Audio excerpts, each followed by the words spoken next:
একটি দেশের বাজেট শুধু আয় ব্যয়ের হিসাব নয়। একটি বাজেট হলো মানুষের আশা, স্বপ্ন এবং ভবিষ্যতের পথ নকশা। 2026-2027 অর্থবছরের জাতীয় বাজেটকে বলা হয়েছে গণতান্ত্রিক, মানবিক ও অন্তর্ভুক্তিমূলক অর্থনীতির অভিযাত্রা। বাংলাদেশের ইতিহাসে বহু বছর পর জনগণের ভোটে নির্বাচিত সরকার একটি বাজেট প্রণয়ন করেছে। এটি শুধু সংখ্যা নয়, এটি মানুষের স্বপ্নের দলিল। সবার আগে বাংলাদেশ।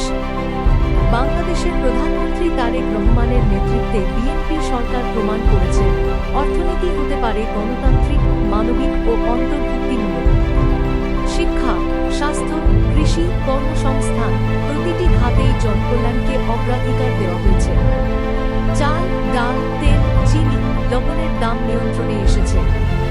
রান্নাঘরে ফিরেছে স্বস্তি। এই বাজেটে চিকিৎসা ব্যয় কমানোর লক্ষ্যে গুরুত্বপূর্ণ কিছু পদক্ষেপ নেওয়া হয়েছে।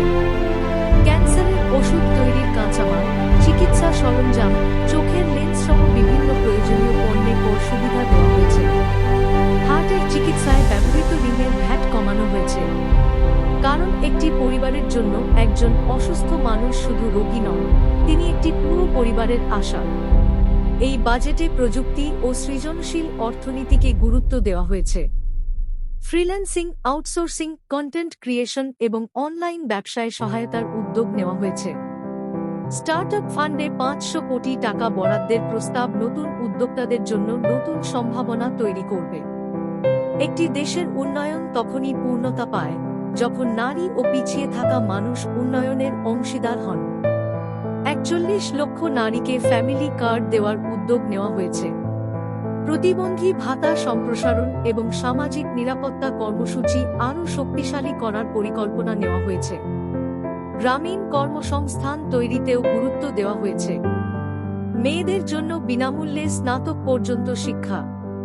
তরুণরা এখন দেশেই স্বপ্ন বুনছে। নবায়নযোগ্য জ্বালানি থেকে বিদ্যুৎ উৎপাদন বাড়ানোর লক্ষ্য নেওয়া হয়েছে। পরিবেশ রক্ষায় প্লাস্টিক বর্জ্য কমানোর উদ্যোগ এবং বৃক্ষরোপণ কর্মসূচি গ্রহণ করা হয়েছে। বিশ্ব এখন ডিজিটাল অর্থনীতির পথে এগিয়ে যাচ্ছে।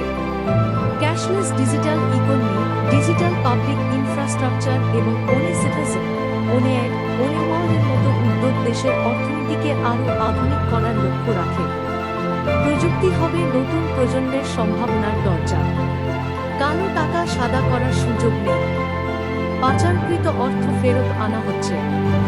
ব্যাংকিং খাতে দুর্নীতিমুক্ত ঋণ প্রদানের ব্যবস্থা করা হয়েছে। জনগণের টাকা জনগণের কল্যাণে। জুলাই গণঅভ্যুত্থানের শহীদ পরিবারদের মাসিক ভাতা অব্যাহত থাকবে। মুক্তিযোদ্ধাদের সম্মানী বৃদ্ধি করা হয়েছে। এটি ইতিহাসের প্রতি শ্রদ্ধা। এই বাজেট শুধু সংখ্যা নয়, এটি মানুষের স্বপ্ন, আশা ও ভবিষ্যতের গল্প। এটি আমাদের সবার গল্প।